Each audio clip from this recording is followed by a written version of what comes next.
it happens all the time. And people will say, you're often missing a lot of revenue because you're not actually figuring out how to maximize the clients, the customers that you already have. Not in the we're going to abuse them and figure out how do we get every dollar that we can possibly squeeze out of them sort of way. Mm-hmm. But are we making sure that they know about the things that we already offer that they may also be interested in? Right. Would you like to buy fries with that? Are you feeling overwhelmed, stuck, or uncertain about how to grow your business without sacrificing what really matters most? Welcome to The Business You Really Want, the show for women ready to build a sustainable, fully aligned business. Aligned with what, you ask? You, your values, your life. Seriously, it is possible. I'm Tanya Kubo, and along with business advisor extraordinaire Gwen Bortner, we're here to show you how.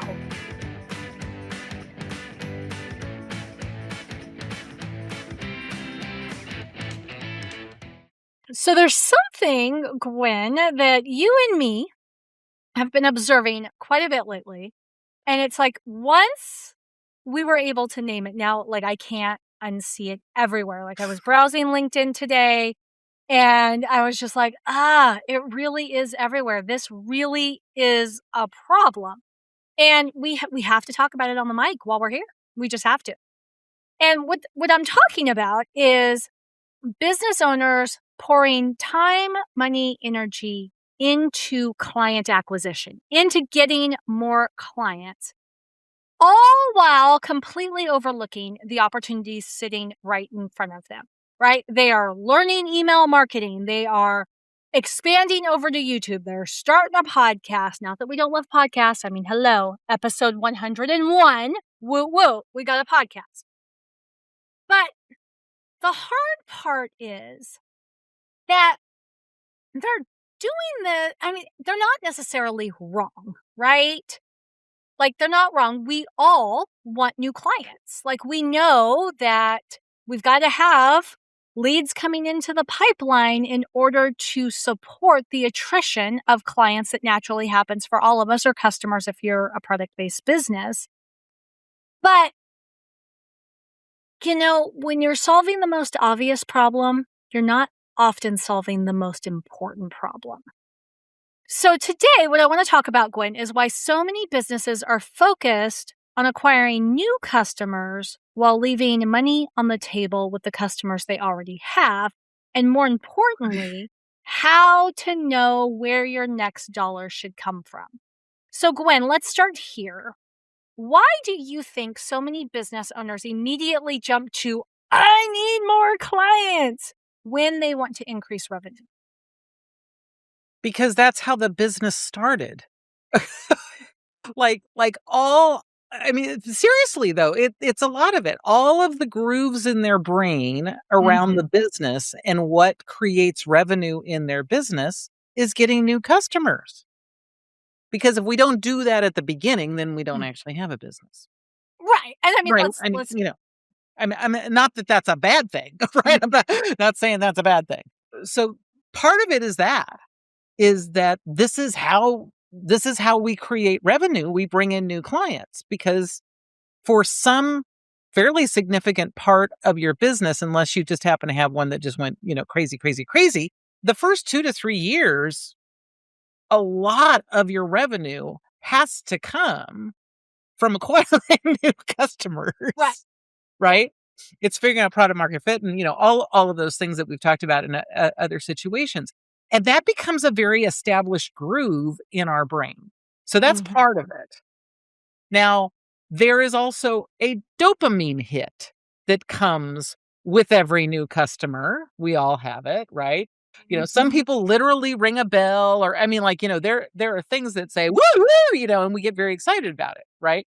So there's a bit of a addiction to the new customer because it says, oh, somebody new loves me. Oh, yay, somebody new loves me. Right? It's the same thing when someone follows you or, it's all the social media dopamine hits. And I totally get that as well.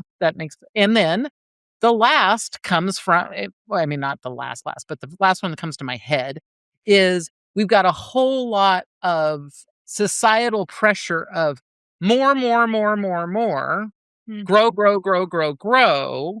And that means we need more new, we need more new, we need more new, we need more new. Now, like you said, we shouldn't not be acquiring new customers Mhm. because some of there's some amount of attrition that's going to happen no matter how amazing you are and what your service is for thousands of reasons, most of which is probably completely out of your control. Right. Right.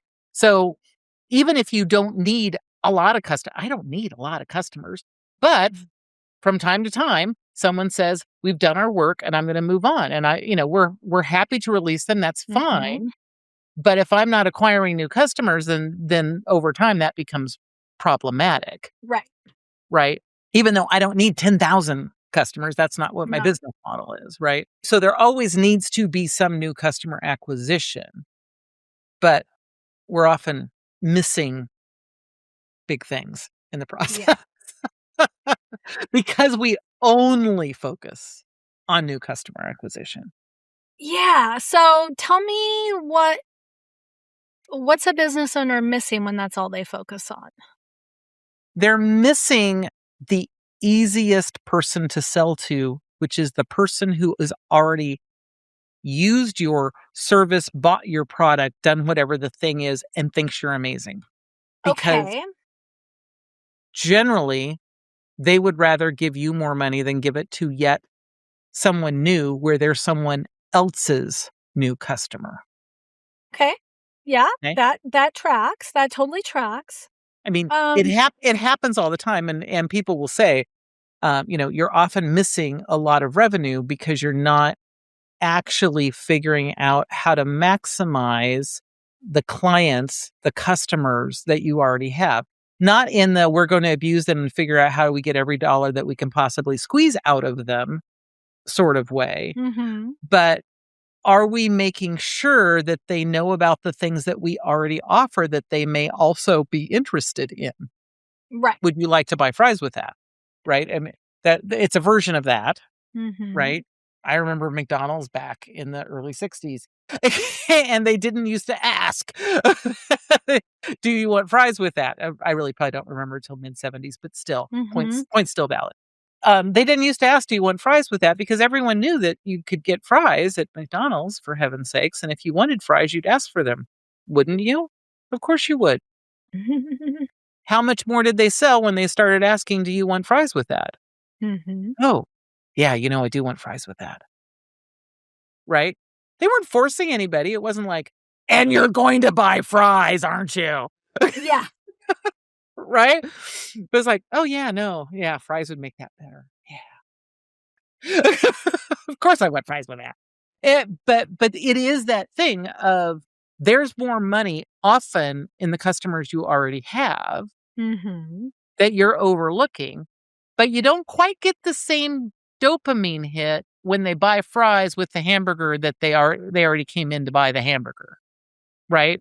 So there's part of that. And back to it doesn't feel like growth because Mhm. instead of, instead of having 1 billion or 10 billion or 100 billion, I don't even know, used to say how many billion were served on their signs. You may not be able to say that because it's like, yeah, I don't have 8,000 customers. I only have 1,000 really amazing customers. Mhm. Someone else like, I have 8,000 customers. It's like, yeah, but are they amazing? You right? Right. It's back to that groove of like, do Mhm. I need more customers? I need more customers. And it's like, yeah, but what if instead of getting $100 from every customer, you got $300 from every customer? How much easier is that over time? And how much less does that actually cost you in, the cost of client Mhm. acquisition, Yeah. right? Because we aren't actually having to reacquire that client. Right. Right. So how I, like, totally went down a okay. whole path. You Get me back totally on did. track. Sorry. You totally did.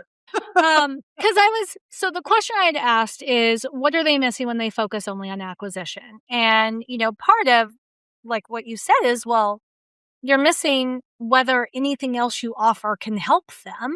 Because part of that is they get more help, right? I can go into McDonald's for a burger, using your would you like fries with that example, Right. and walk out with a burger. But sometimes the burger isn't enough. And then I ate the burger and now I'm going to go to, the cafe down the way and get myself a snack. But, when McDonald's says, "Do you want fries with that?" It's like, actually, I am a little hungrier than usual. I'll have the burger. Fries sound good. If I don't eat them all, it doesn't matter. But now you just saved me from having to get a snack later. And then if I remember that, which I likely will, then I start getting a burger and fries every time I go to McDonald's. Right. Right? Because not only did you I'm going to say the word wrong, satiate yourself, but you save time because now I don't have to go back and get another snack later. Right. Exactly. So it wasn't just the product, right? There were other benefits Yeah. for me as a customer. And that's the point I want to make, because I want to make sure that, you already said we're not talking about like sucking our customers or our clients dry. That is not the point. We're not trying to sell people things they don't need. But it's recognizing that there are times that when we offer them something that they may or may not know exists, it doesn't just benefit them in the moment, right? They associate that benefit long term. And so it's not just 50 cents more for fries, although I think like fries are like an extra $2 these days, but it's not just 50 cents more for fries. It's 50 cents more every single time I go to McDonald's. Right. And then I learned I actually like McDonald's fries better than anybody else's fries. Which is an objective truth. I'm just going to put that out there. Right. And so then when I actually just want a snack of fries, I end up going to McDonald's to get fries.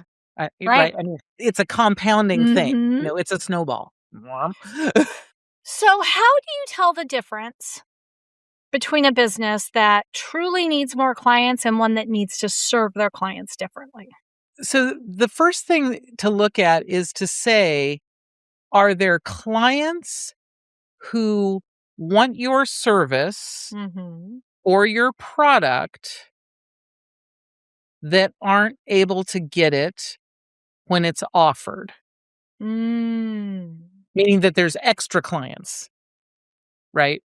So if I only have, if I'm only able to serve 1,000 people with, whatever offer I'm doing, but I know that there's probably at least 5,000 that want it, that I've already served in some way prior, right? This is my existing list, my, current or past client list.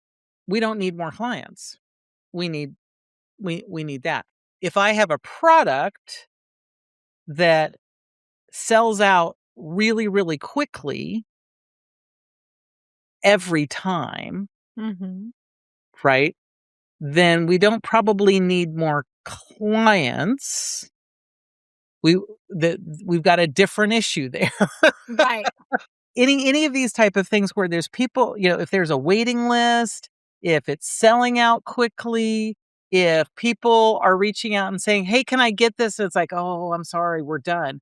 Now, there's a balance here because there is some value in creating a bit of, I've got to pay attention, and if I want in, I need to get in right away. So I'm not like, scarcity does work. Genuine scarcity does right, work. when it's truly genuine scarcity, right? So that does work to some degree, but I'm not talking about, we've got 10 slots and there's a person that comes back, 2 days before the event and says, "Oh, do you have one more slot left?"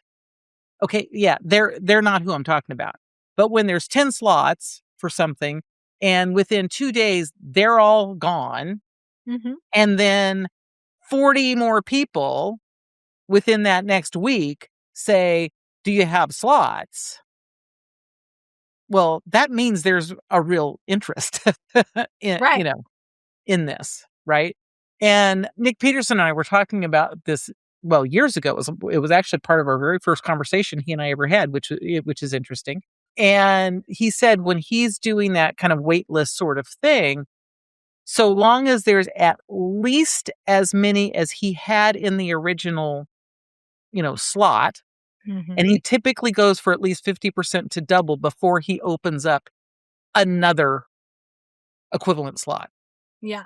right? So if there's 10 people, I'm not going to do it for 5 because 5 people may not really be serious. But if there was a 10-person slot and I've got 15, I am leaving money on the table.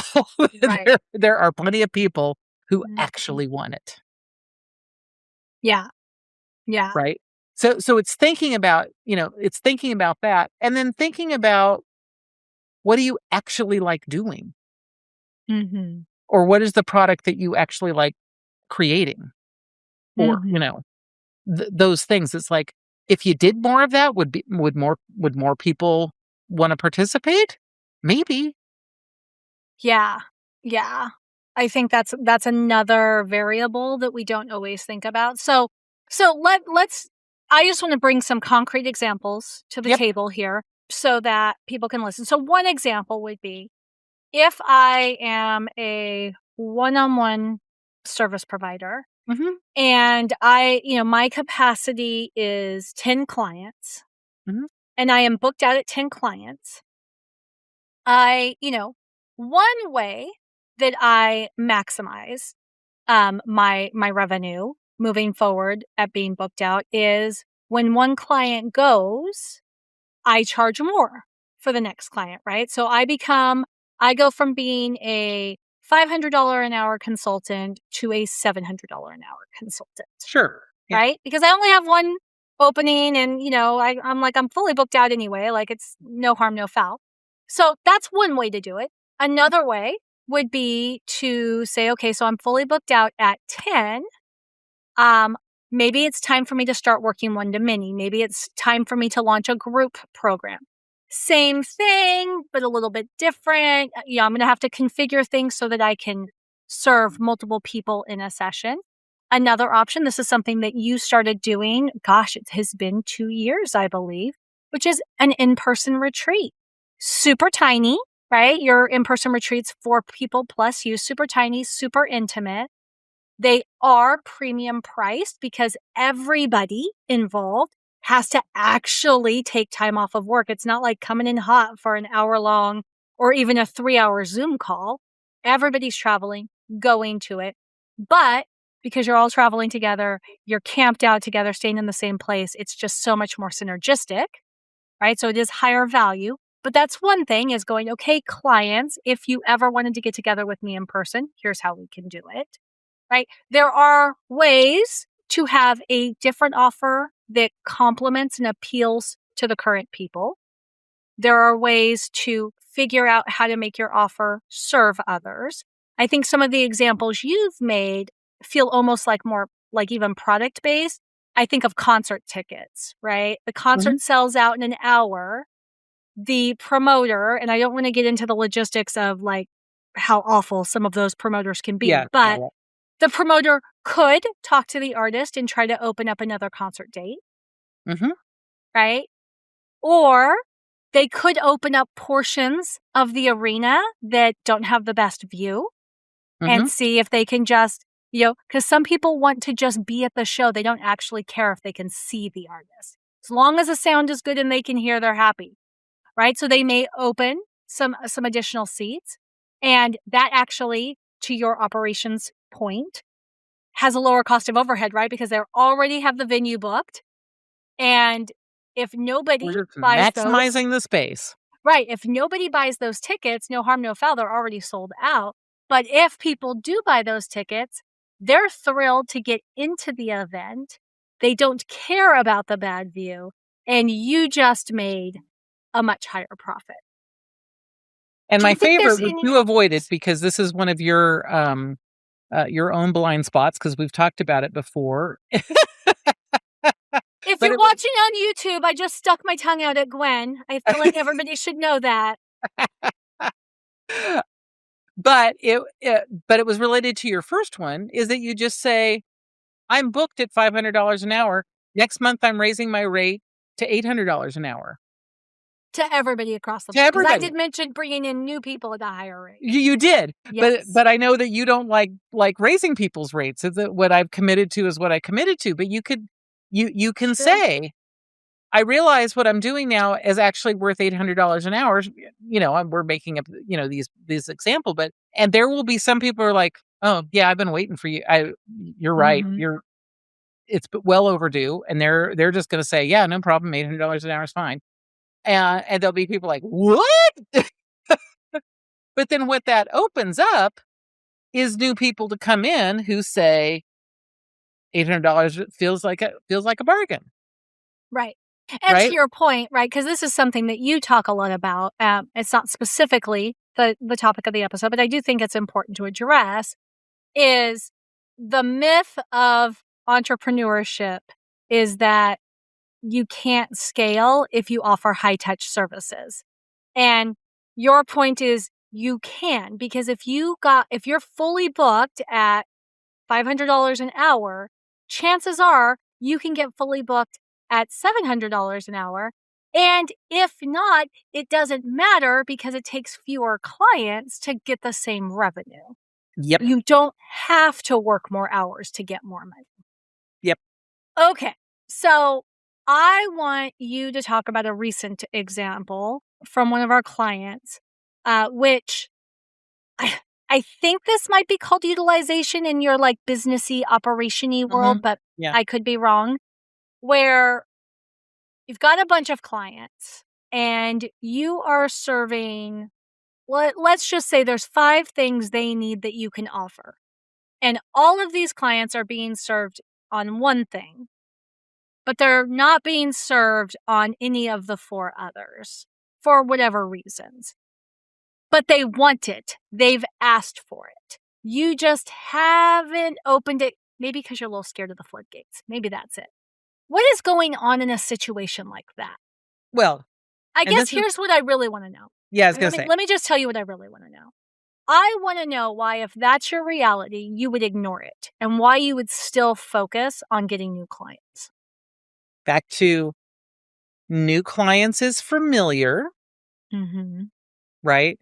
And often the reason that you're not doing the other is your systems are not working in a way that allow for you to service the same client on 3 different products. Mm. I'm making that up. It doesn't necessarily mean that, but Yeah. it's usually 85% of the time a systems issue. That the system doesn't support it Mm-hmm. because I never thought I would need the system to support it. Right.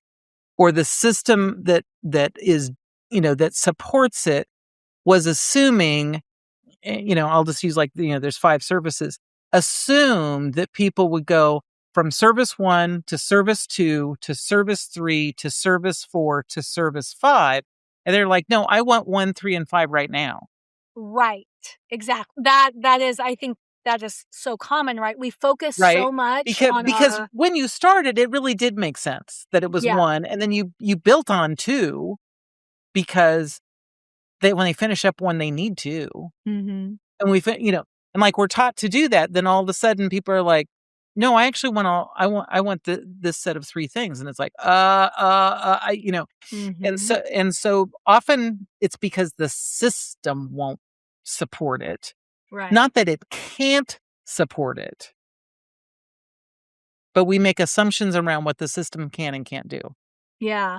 So before I ask my next question, I can also see, because I've worked in organizations like this, right, where so much time and energy has been put into the onboarding process for a new client.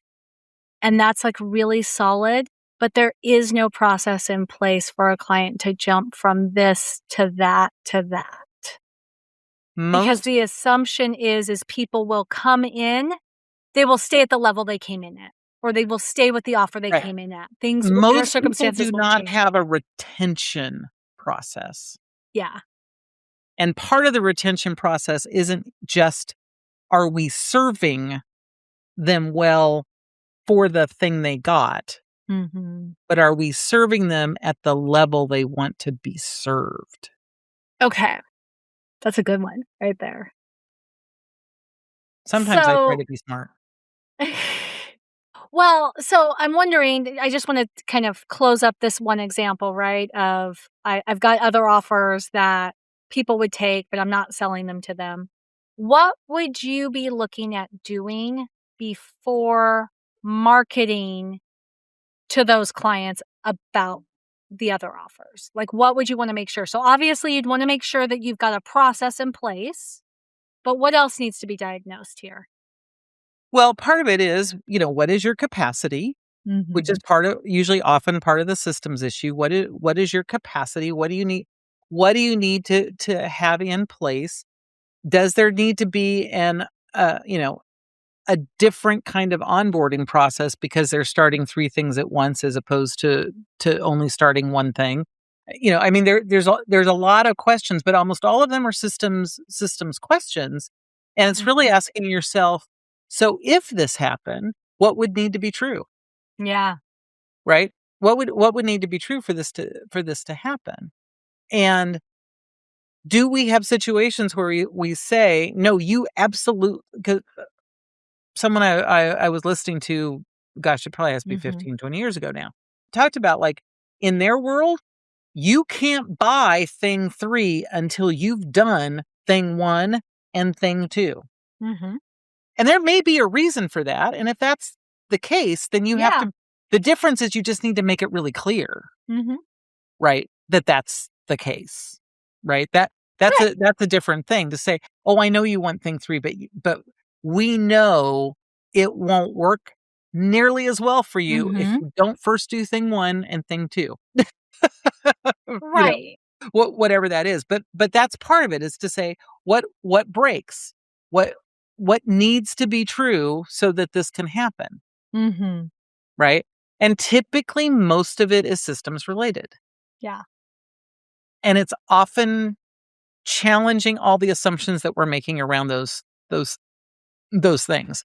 Yeah. Because usually in our mind, we've said, "Well, they can't do it because of this assumption," and then you start thinking it's like, "Oh, but maybe they could." Right.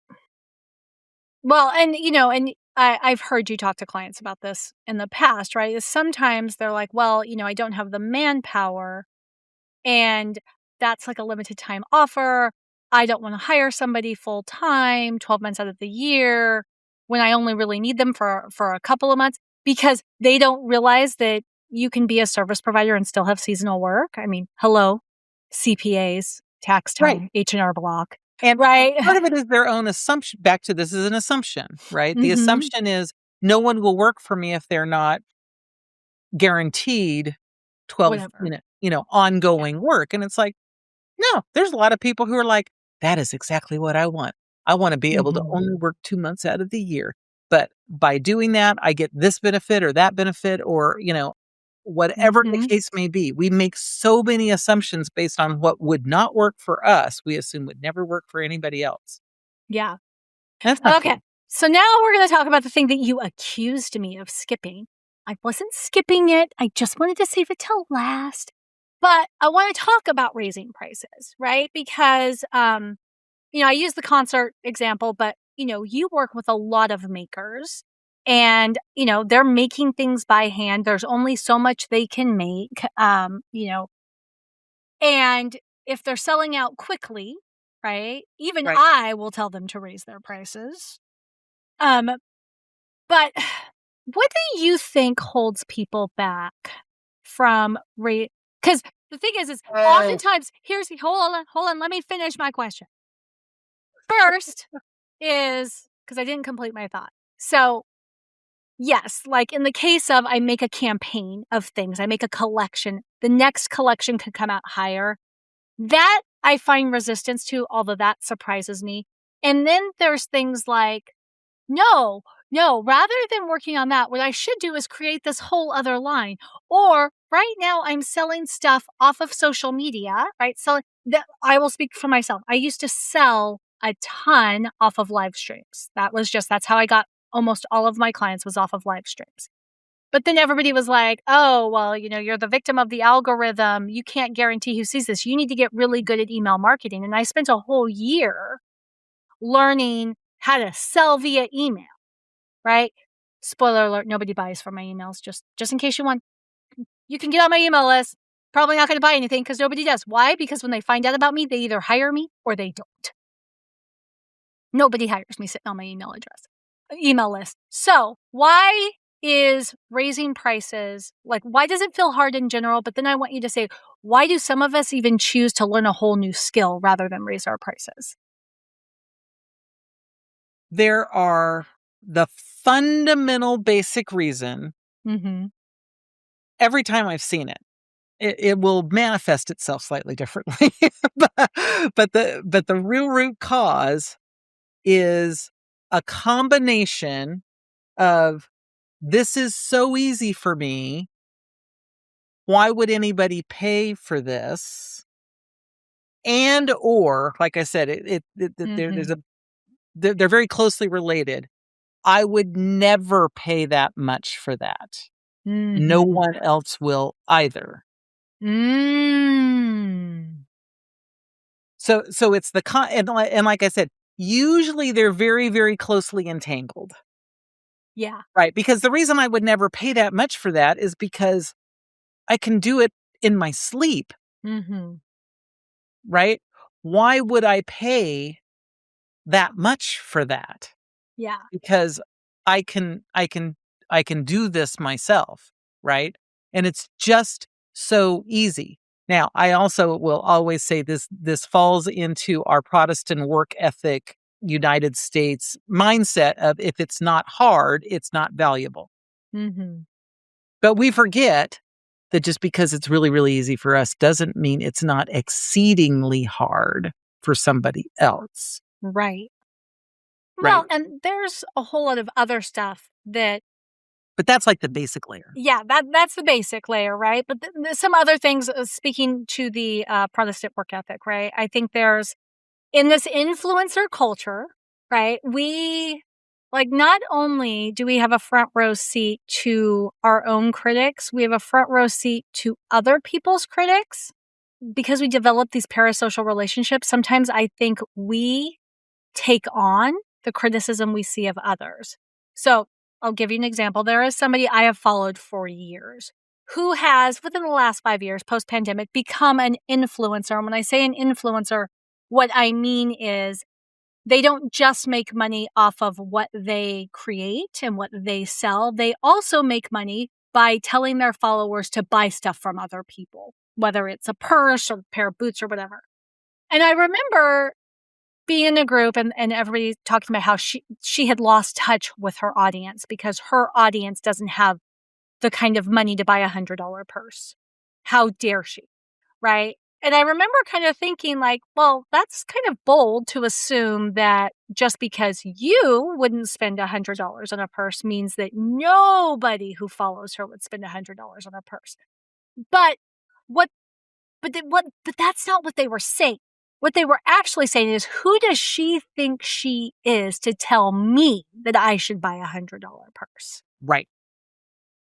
And because I've seen this in other scenarios, I've seen people who are like, I could never rep that brand because people will say, who do I think I am in order to do this? And so I think there's that piece, right? I'm afraid that people will think I got too big for my britches. I think I'm better than I am. I think we worry about our identity, right? I say that I'm all about accessibility, right? I want to take good care of my people. I don't believe in charging exorbitant rates for things. If I raise my prices, aren't I just like the other guy who's taking advantage of everyone? And then I do think third, and this is the meat part, right? There's the avoidance piece, right? I just don't want to have the conversation. I don't want to say, hey, Gwen, I've been working with you for 4 years. You've been paying me this amount of rate. Meanwhile, my groceries have gone up 25%. I'm not saying we need to raise your prices 25%, but I do need you to kick a little cash over here so I can keep the bougie girls in their bougie foods. Yeah. who actually told you need to, who actually raised your rate when you and I were working together? You're the only client who raises my rates. But I'm yes, just you're bringing like, it up. "So Me. Tanya, you've been working with me for this long, da, da, da, da, da." Right. But Yeah. I'm just saying, right? It's like Yeah. there's the No, avoidance piece. because right, it's a this thing. Like, Mhm. we all get there, right? I mean, it's a classic Mhm.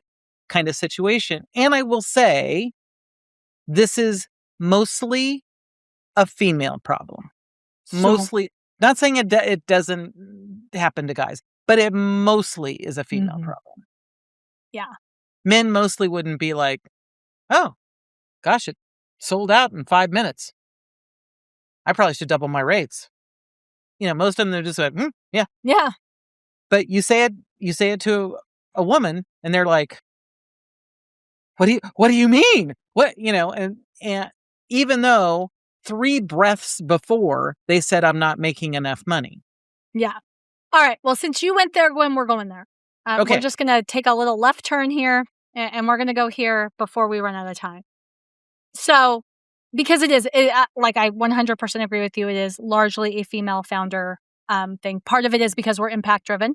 Most of us get into business because we want to And contribute it to the has to greater do good. with all of the societal Yeah, influences, pressures, patriarchal right. system, blah, blah, blah, blah. The Mm, list goes on and on. yeah. Not that I'm like, down with the man. It's No. just it's just the reality. Yeah.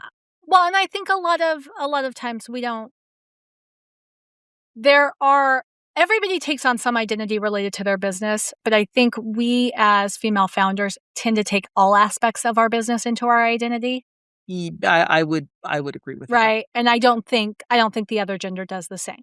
So here's a question. If someone's listening right now and says, "Well, I need more revenue," I think by now they know that we think they should look into their existing client base first. Yeah. Second would be their prior clients.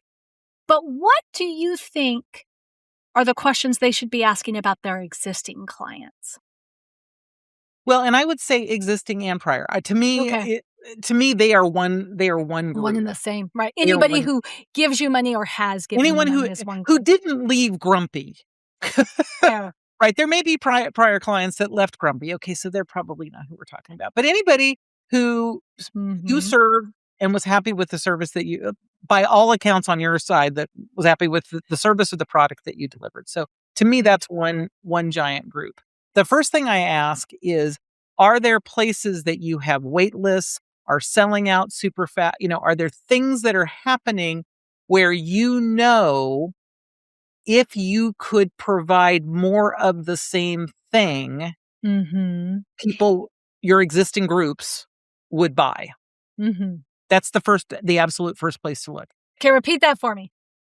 So the first one is, are there places where either Mhm. you're selling out, you've got wait lists, that people are asking to get into, any of that kind of a situation consistently, not like, once every 3 years, that those are blips, Mhm. but like, pretty Yeah. consistently you're seeing this happen.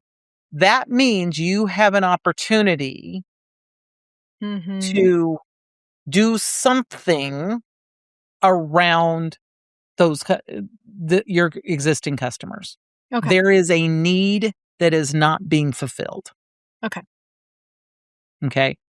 So that would be the very first place that I would look. Okay. And, oh, by the way, with that, I would be looking at the thing that you love the most, are most comfortable with, that you comes by you so naturally, you don't even think about it. Mhm. And by the way, while you're doing that, look at the price. Mhm.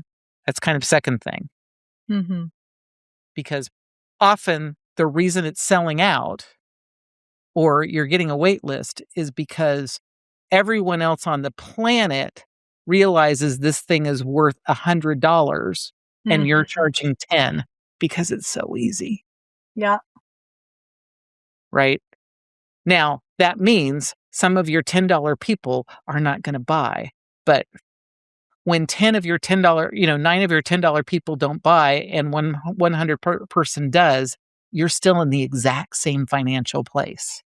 Right. Except maybe you've reduced your cost of delivery, so you're probably ahead. So Fair. Okay, so right? that's 2. Right? So that's the other. And then the third is to say, where are things that I like to do or can do that align with what I'm already doing, Mhm. right? Is there something that just feels natural?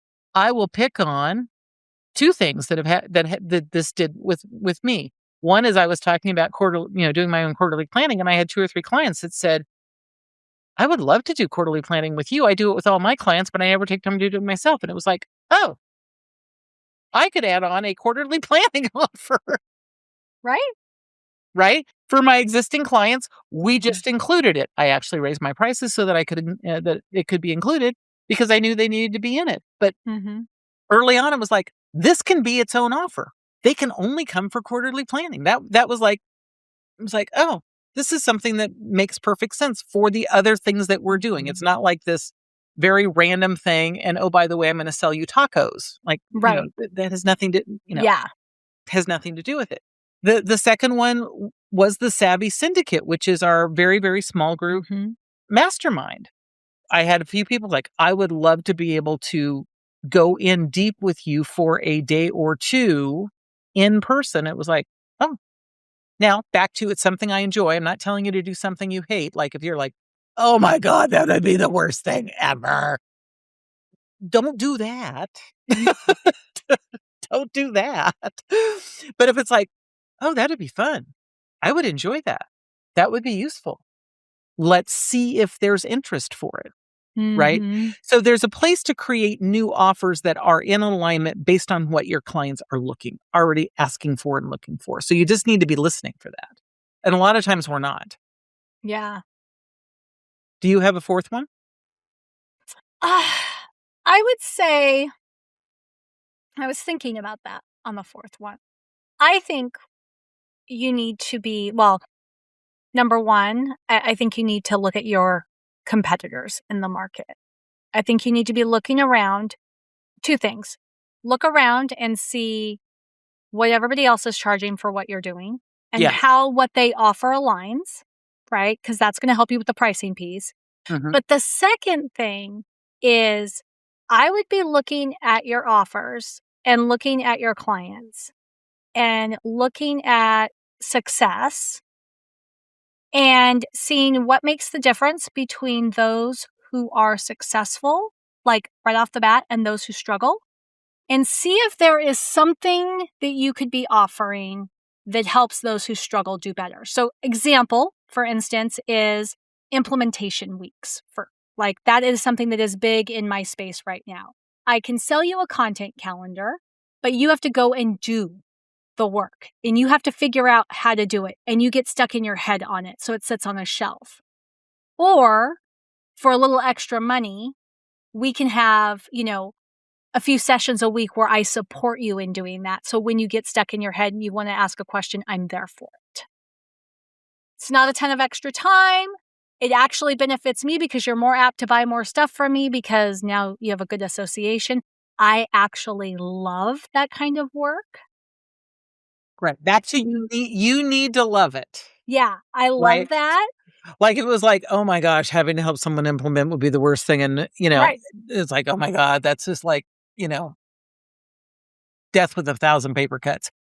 Don't offer that. Yeah. Yeah, Don't do that. exactly. Don't do that. Just Okay. because you can and it's a line doesn't mean you should, Exactly. right? So if you're on the fence with the, maybe I can, maybe I should, maybe I shouldn't, maybe I can't. These are one of those things I would love to say, just sit with the questions that Gwen has asked you and journal, and the answer will become apparent. Fact is it might. 20% of you are listening and you know enough about your client and you know enough about the market and you know where you sit that the answers are very, very easy. But for most of you, the case is not the same because I would argue that 80% of you don't value what you do because what you do feels so easy and you have no idea how hard it is for the It is people that you problem serve. number. It is the root cause problem, and you've got to get outside perspective before you're ever going to see it. Because Yes. anytime I bring it up with one of my clients, regardless what the topic is, they just look at me like I have 18 heads. Yeah, exactly. And I get that because, I mean, my whole business now is based on something that I never thought to do as a business because it was so easy and I loved it so much. So I would say, again, that this is one of those scenarios where you just got to get on a call with Gwen.